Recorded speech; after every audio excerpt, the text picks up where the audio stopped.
Hi, I'm Katie, and this is the same wavelength YouTube channel, video series, etc. And I have another guest if you'd like to introduce yourself. Hi, my name is Lyle Tavernier. Thanks for having me today. Thanks so much for being on the show. You have just an absolute wealth of knowledge and experience in a variety of things that I'm very interested in. And if you'd like to introduce yourself and the work you do and the stuff you're interested in, that would be great. Sure.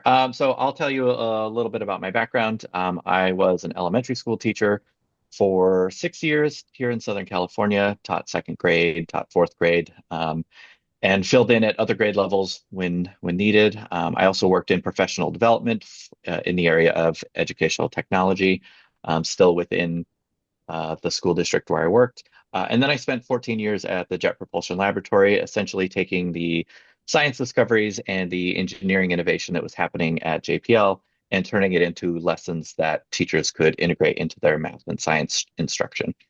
So it was resources like lesson plans, but instructional or educational videos, um, informational articles that sort of broke down complex topics into topics that could be a little bit more easily digested by classrooms. So if students were maybe hearing something cool in the news, we could write something for teachers to help them bring that into the classroom and give them some activities to line up with it.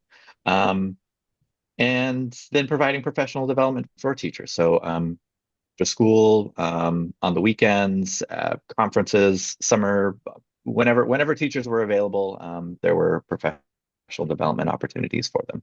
Gotcha. So did you have a science background or like did you know that you ultimately wanted to do science education or did that sort of arise later?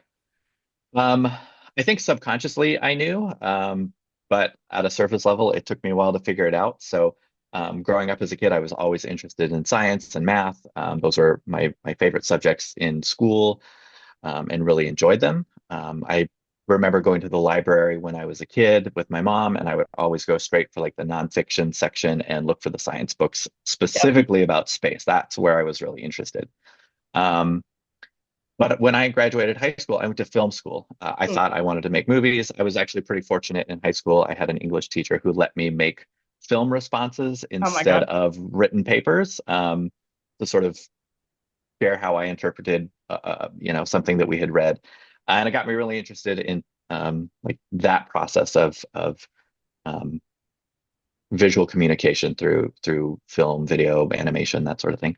Um, and after a year, I realized, oh, actually, I don't want to do this, and it sort Yeah. of through some reflection, I realized, oh, actually, I I want to be a teacher.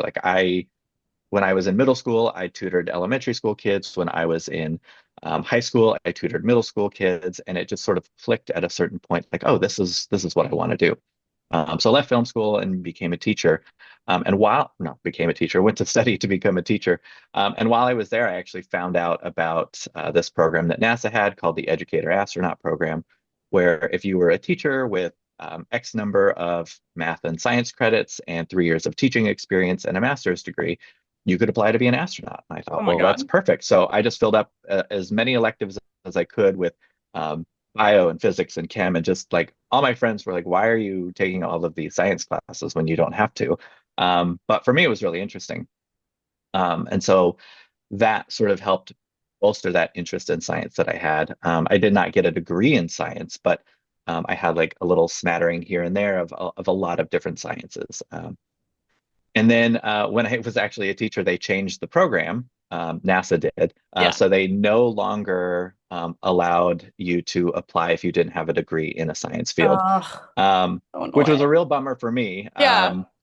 And so I went back to school and I got another degree in geosciences. So I sort of built that up. So over the course of time, I developed a background in science, but it's all based in an interest in science that I've had since I was a little kid picking up rocks or looking at the moon. It all just sort of developed from there. Wow, that's really beautiful and inspiring. I think there's often this boundary, and maybe you've experienced this in your work, where if kids are not good at math and science, they might have this intense desire to learn about these things, but there's like a technical component that they lack or feel that they lack. And that boundary keeps people sort of out of the sciences, like the technical sciences. And I'm wondering if you have maybe advice on overcoming something like that. Yeah, I think, there I certainly struggle in certain areas. Like I'm not just this person who all these sciences come easily to. There are areas where I'm more interested than others, and maybe that interest helps motivate me to sort of push myself through some of these areas. But also sort of the understanding that, anybody can be, a scientist or an engineer. Um, it isn't necessarily the case that everyone at that everyone at NASA is, a super genius who is, knows everything already. We don't know a lot, and that's the whole point of science is to try to Mhm. understand it. Um, and what's cool is when engineering can support that science and learning. So I think one thing to kind of think about is we're all born as natural scientists. We're curious about the world. We want to know why it is the way that it is. We make observations about what's going on. We compare and we contrast.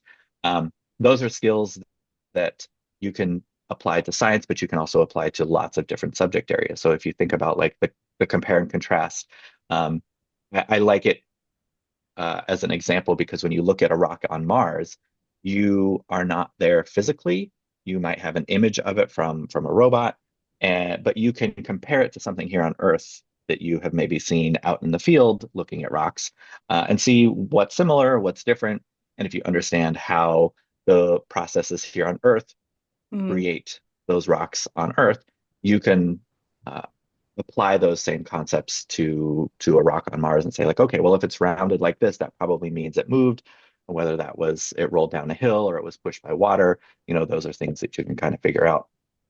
And so kind of, if you're like really like struggling with math, sometimes, I know people who get to a certain point in math and they're like, this is just really, really difficult. Yeah. And for something specific like that, I say like, yeah, it is. And don't worry about getting it all right. Like get through it. Um, and it really depends on, how you're learning and who your instructor might be. Um, I struggled with certain areas just remembering formulas because I couldn't look them up.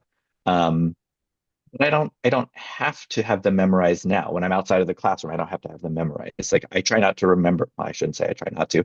I don't make it a point to force myself to remember things that I can just look up. If it's something that I can just look in a book and find a formula, I'm not going to stress about remembering exactly what that is. It's more about like when do I apply that? When do I need it? That's kind of the important thing to remember. Yeah. Um, so that's kind of a long-winded answer. I hope that sort of gets at what you were asking. I think so. And it actually leads into another question I had, which is that I think sort of what I had a physics major and I dropped out of it and then I got a physics minor. So I similarly have had, a journey through an educational career and or not career student, I guess.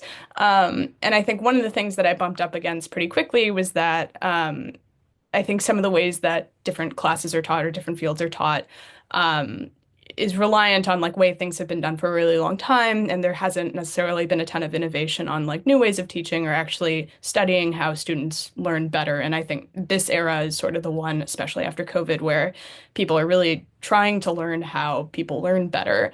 And there's obviously factors like COVID and Zoom and all of these or the internet and all of these other, sort of components that help shift how modern education is pretty different from how things were done 20, 30, 100 years ago. And I'm sort of wondering how you approach taking really complicated science topics and then figuring out like the best way to teach them, especially for young students. Yeah, I mean that's a really good question. I think the field of education in a broad sense has always been evolving and always been changing. Um, I mean, when you kind of look back at sort of early research and learning, it's very different from what's going on now. When you think about like the learning sciences, you can kind of look at that in terms of the study of not just how our brain sort of like learns something, the maybe the neuroscience behind it, but then how does the environment around you impact that? How does interaction impact that? And so I think when you're talking about learning complex science topics or concepts, there are a couple of ways to kind of think about it. And one of the things that I like to do is sort of break it down into something that might already be familiar to provide a little, I guess, support or scaffold, and then build up from there, which is kind of a common practice in education. But if you can um, apply it um, to a science field, then it works pretty well. So I think that example of the rock that I mentioned earlier, um, most people have gone outside and seen a rock, and they could probably tell you if a rock they've seen before, was rounded or if it had like jagged edges. And so just making some of those sort of simple connections there. But then looking at um, how can they get hands-on with the science that they're engaging in. A lot of science education when I was growing up was just reading about Yeah. science. And I was like, okay, I will read about this, and the pictures look cool. Um, but the stuff that I remember the most and the stuff that has stuck with me, and I think the things that have been most successful from my perspective in providing these types of resources has been what gets students hands-on and engaged, because it's really kind of what we're really focusing on in science education is the act of being a scientist. So scientists definitely read a lot. They need to understand sort of the background of what they're researching, but really like getting your hands on and engaging in the practices of being a scientist or an engineer. And so I think that hands-on component is really important. And I would imagine anybody listening would think back to some of maybe their science education and can remember the times that they were building something or working with their hands versus when they were just reading a textbook. Or maybe they remember reading the textbook because they thought this is boring. This is not what I thought science was about. Um, and so I think there's that connection there. Yeah, I definitely feel like when I'm watching a lot of interviews of scientists, it's like, oh, well, why are you interested in science? It's like, oh, well, when I was a kid, I played with Legos a lot. Like, that's why I'm interested in engineering. That's why I'm interested in building things. And I feel Mhm. like having that as an integration into the actual education is super important because, like you said, like when I don't remember anything from AP Chem in terms of actual formula, but I do remember when the school was like, we're actually going to give you guys these little like fake molecules and you're going to like play with them and look at them and notice the different angles. Um, and I just wonder, like, I don't know, I guess. I don't, do you, whenever you're working in whatever context you're working in, is your goal to make more kids interested in science or to help facilitate kids who are already interested in science feel like they could become scientists? Or I guess, like, what are your personal sort of interests in sort of fostering an educated public? Yeah, that's a great question because I think, especially for the 14 years I was at NASA, there was this sort of perhaps I don't know a perception that I was really trying to teach these science concepts to really find the next like NASA scientist and engineer. Um, and honestly, like if a teacher got one of my lessons and taught it to their students and they grew up to become an engineer and worked at NASA or something like that, cool. But very, very far from sort of the top priority of what I was doing. I think one of the things that I was really interested in was helping students become scientifically literate. Mm, I think that is really important because they will then grow up to be scientifically literate adults yeah. in our society, and I think that's a really important thing to be able to do, to think about things in a scientific way, not necessarily because you want to do the science, but just to have that critical thinking skill and be able to sort of dissect different things and look at different scientific arguments that, might be coming up in, a variety of different ways throughout, your adult life. So I think that's really interesting. And then also just sort of exposing students who might not think that science was for them. Um, to the fact that maybe it is something that they could do. And that comes in a lot of different ways. So when I was growing up, I had no idea what an engineer was. Um, and I say that in sort of a joking way, but I knew one person whose dad was an engineer, but he was a train engineer. Like he Yep. drove a train. Um, and like the concept of what an engineer was pretty foreign to me. Um, and so sort of helping students understand what these different career paths are, what people do in those things, but also helping them to see themselves in those roles. Um, there have been studies over the years where if you ask kids to draw a scientist. Close your eyes, imagine a scientist, now draw what you see. There's a very specific image. And it usually involves a lab coat. It usually involves like a mustache and glasses and like test tubes and beakers and things like that. And as I'm saying this, you're probably getting a picture in your head of what I'm talking about. Um, but that's a very limited part of who scientists are and what scientists do. And so I think exposing students to, again, a broad field of science as well as a broad range of scientists practicing um, the art of science. Hmm, I think that's really important. got it. That's super interesting to think about because I think, especially with space stuff, I know there's like the history of the United States in terms of education, like being concerned about the space race. And so that fostered a bunch of, new ways of thinking about teaching science and mathematics. And some of that was good and some of that was bad. And, they weren't doing it necessarily, th they didn't have people in labs studying how kids were actually interacting with these things. It was like a lot of propaganda. So it's interesting to think about how, I don't know, like culture really influences how teaching is done, which is, I guess, a good thing. And then also maybe not a good thing, right? Because then are we actually teaching things based on biases in culture rather than, what I guess there's no like platonic ideal way to teach students. And if there is, we haven't found it yet. I Yeah, guess, I would. oh, Oh, go sorry, ahead. go ahead. No, Oh, no, I no. was just going to say, yeah, I mean, just in the educational research field, there are certainly competing ideas about, how we learn, why we learn, when we learn, and what are the best ways to learn specific topics, things like that. So, um, yeah, and I think that speaks largely to the fact that we as humans are a pretty diverse group of people, whose brains work in unique ways. So, yeah, some people you will certainly hear them say, I learn better this way or that way, or yeah. So Yeah. And speaking also to that diversity and what you were talking about with like there's no one ideal concept of a scientist, I think it's also sort of surprising when people find out that there's biologists who work for NASA and there's, geothermal scientists who work for NASA. And I think like was there anything surprising to you when you joined JPL about the kind of people who were working there, like, or, maybe fields you hadn't thought about that were utilized on campus, or I don't know, anything that sort of surprised you in your journey there?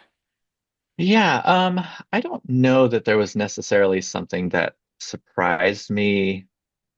I shouldn't say it that way. I was gonna continue on and say like when I would hear about biologists working at JPL, it was like, oh, that makes sense because we're not studying necessarily um, large mammals or something like that, or amphibians or whatever. But microscopic life is also life, Yeah. and there are a lot of reasons for us to want to know more about that.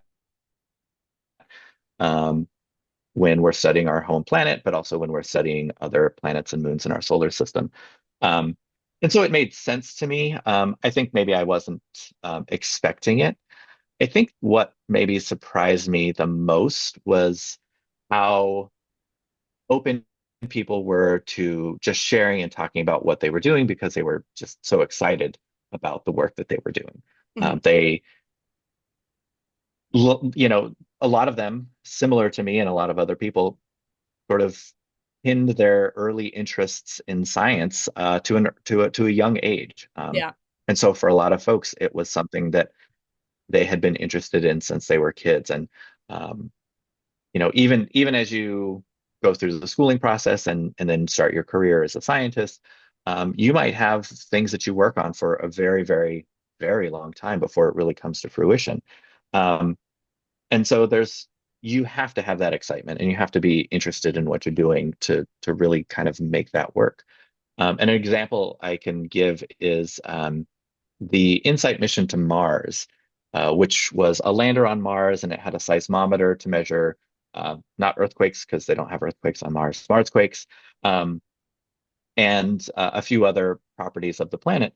But the the scientist who had the idea to put a seismometer on Mars for the mission if I remember correctly, he had been wanting to do that for decades. Gosh. So it wasn't just like a, hey, I've got an idea, let's build a mission and do it. And then, a few years later, you're landing on Mars. It was like, hey, I've got this idea. I think it would be really cool. And then just, decades of background research and, trying to get proposals and funding and things like that approved. Um, so yeah, I guess that big surprise was both the excitement and the commitment that goes into these sorts of things.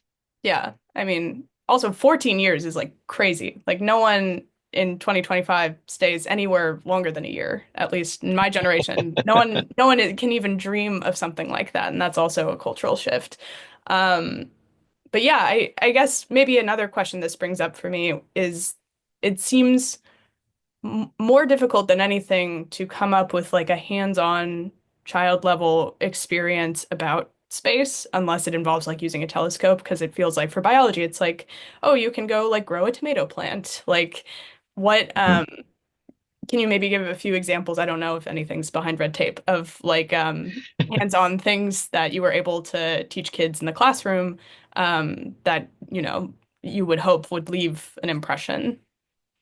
Yeah, so I would actually say the first one, and this is actually what got me interested um, in space, was the moon. Like the moon is such a great opportunity for students to engage in science for a lot of different reasons. One, you can do this with absolutely zero equipment. You can just go outside and look at the moon. I think I wrote a lesson just called "Look at the Moon." Um, and it went into some, practices that you could do, but sort of the idea of, okay, if I'm a kindergartner and I'm learning about patterns, I can go outside and look at the moon. And if I go out and look at it the next day and the next day, things will start to change. Or I can maybe recognize the pattern that, oh, it comes up in the same part of the sky, or it goes down in the same part of the sky. Simple patterns like that. And then, yeah, you get up into middle school where they start learning about the phases of the moon and things like that. Then you can look at the pattern of like, oh, this part is lit up, it's getting more lit, it's more lit, it's full. Now it's getting less lit on the opposite side, and then suddenly it's gone. Um, what are the patterns as far as like when it's rising and when it's setting? All of those things you can do with zero equipment. Mhm. Um, I mean, a piece of paper and a pencil, you could take some notes about what you see so that, over the course of 28 days, you sort of remember what it was that happened earlier in the month. But yeah, I think that's a great way to sort of get students just kind of thinking and curious. Plus, the moon is cool. It does neat things. If you're looking at it, you might look up and see there can sometimes be a halo around it. Like, oh, what's that halo? Now I want to go learn more about what's causing this halo that only shows up every now and then. And then you learn about ice crystals in the atmosphere because of Yeah. that. And now you want to be an atmospheric scientist, or there's a ton of ways that you can kind of get excited about just looking at the moon. Yeah, that's awesome. I definitely have actually sort of anger at looking at the moon because when I took astrophysics classes in college, it was like, oh, it's a full moon tonight. We can't do our experiments because, it was so bright that it blew out anything else in the sky. But then again, I guess we were happy we didn't have classes, so 50-50. Fair, yeah. Um, yeah, I guess that's also super cool what you said about weather because I think another thing that I've run into in this project of mine is that so many topics that you think are pretty isolated, like even something that's so just astronomy related, then is related to weather science, which is, very earth tied. And you just see how so many of these things are connected so quickly. Did you end up working with a bunch of different scientists from different backgrounds to develop these plans? Like, was that an interesting experience if you did do that? Yeah, for sure. And I will actually sort of quickly comment before I give the answer. One friend of mine, she started studying meteorology, so study of weather. Having an interest in things like tornadoes and extreme weather here on Earth. And when she was in college, she found out that you can study weather on Mars. And that got her interested in space. Like that was not the path she had planned on taking. So funny. Then when she found out like there is an atmosphere on Mars that produces weather, and there are scientists who study that, and that's something that she could do. She ended up, I think she interned for NASA and then eventually came and worked on some different rover teams. So that interest in a non-space, presumably sort of what you might think is not a space related field really sort of opened a path for her. Similarly, ocean sciences. There are Yeah. ocean scientists who are interested in Earth's oceans, but there are a lot of ocean worlds out there in our solar system that need scientists to study them. Um, I guess they don't need them. The scientists need the oceans, but there are the scientists there who are interested in studying them. So, but yeah, I mentioned when I was in college, I took a lot of random classes here and there, so I had sort of like a little bit of knowledge about this or a little bit about that, but not a broad field of knowledge in a lot of different subjects. And that was something that I sort of had to pick up over time. But when there was something that we were writing a lesson about, um, sort of step one was sort of write a general idea, a draft of what the lesson might be, um, share it with some other educators to have them look at it and be like, okay, this is educationally sound, but then show it to the scientists and work with the Mhm. scientists is what we're describing correct? Some of the things we had to simplify. Are we simplifying it in a way that makes sense? Yeah. Is it still accurate? But then also finding the balance of, scientists whose like career is focused on this particular thing have so much knowledge about it, and then finding the balance of what should be shared and what is appropriate for students, Right. because students in middle school and high school will have different levels of understanding. Um, and if you've got a PhD in this particular science area, you might really be honing in on one particular thing that you recognize is important, but maybe for a middle school or a high school is less important than the broader concept. So kind of finding the balance there. But yeah, working with scientists from all different walks of life was really a lot of fun, and it helped me to kind of understand the range of things that was going on. Um, because a lot of the things you hear about in the news coming from NASA are sort of the really big projects. Yeah. And then there are a lot of smaller projects that are just as interesting and have just as much scientific value, um, and good applicability to the classroom. And so being able to talk to those scientists as well was really interesting. Yeah, that was the first question I wanted to ask, but you have so many more interesting things to talk about that I didn't want to ask that up front. But genuinely, my main problem with the posters I'm designing for this project are like, how do I simplify an entire field or a complex problem from a field into just like a couple bites of stuff that the general public, which, an adult might be smarter than a middle schooler, but they probably have a middle school level knowledge of space or chemistry or whatever that they haven't studied since school. How do you go about doing that? Because that seems like the hardest thing to do. So it is a challenge, but we actually have a pretty good guiding document for that. They're called the Next Generation Science Standards. And I don't remember how many states have adopted the standards now, but the majority of the states, I believe, have adopted the Next Generation Science Standards. And some states modify them slightly from sort of the original document. But California, I think, introduced them within the last decade.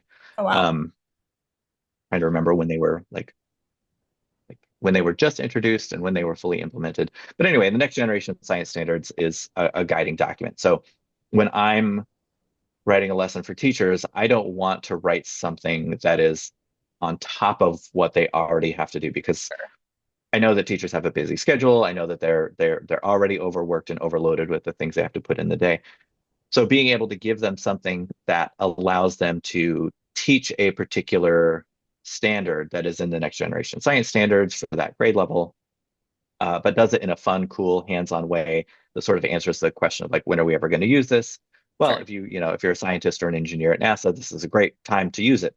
Um, and so having those guiding documents is really helpful, because I can just look, oh, well, if they're teaching sixth grade and it's about the moon, these are the very specific things that a student needs to be able to do. So Got it. that's sort of how we can focus the lessons that way. Got it. So some huge team already did that set of like, what should people learn at what age? And so you conveniently get to look at that and then like kind of do a puzzle to fit it in. That makes so much Yes. sense. Yeah. That's like very cool to think about how many separate pieces have to come together to do a lesson, like a single lesson plan. Yeah. Um, I have, Yeah, it's pretty neat. Oh, sorry, go ahead. oh no, no, no. We just have a few minutes left, so I just was gonna Oh, ask if you yeah, had okay. any sort of like final thought or philosophy or, feeling about science education and where you want the world to go, and if you were in charge of everything, how things would be different. But it's maybe a bit of a big question for a few minutes. Yeah, yeah, that is. I mean, boy, that I could go on for a long time on those. I don't know that I ever want to be in charge of everything, but I have some ideas. But as far as, sort of science education and education in general, one of the things I like to kind of think about and mention is the idea of creativity in science and Yeah, in engineering. I think that there's sort of this broad perception or feeling that, creativity is something separate from science and something separate from engineering. If you are a creative, you do art and you do design and things like that. And if you're um, maybe a little more logically minded, maybe you go into, science or math or something like that. And I don't think that is anywhere near accurate. I think there is a really nice meeting point of creativity and engineering and science, because in order to do some of these wild engineering ideas, you have to be a creative thinker. You have to be able to think about how things have been done, what has existed before, what are we trying to do, and what are unique ways that might allow us to accomplish that? How can we creatively take these different concepts of engineering and combine them in a new and unique way? Um, and maybe it's not even a concept of engineering. Maybe it's, oh, I know this way that somebody weaved a blanket once, and I'm going to integrate that stitch or that weave into this new fabric that's going to be like a really cool blanket to wrap a spacecraft part in or something. I don't know. I'm kind of making it up. But the idea that creativity is limited to sort of like the creative arts. Um, I think if you're a creative person and you want to work in science, there's certainly a way to do that. And if you are an engineer, I think it's vital that you access that creative part of your brain. yes. Um, and so, yeah, I just kind of wanted to maybe leave that as sort of a parting thought.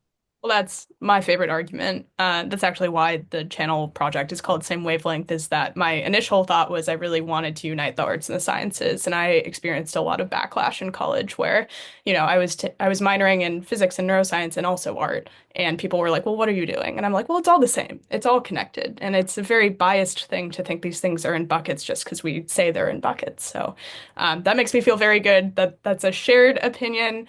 And I wanted to thank you again for being here. It's been absolutely mind expanding learning about the ways that these things are done behind the scene. And I just appreciate your time.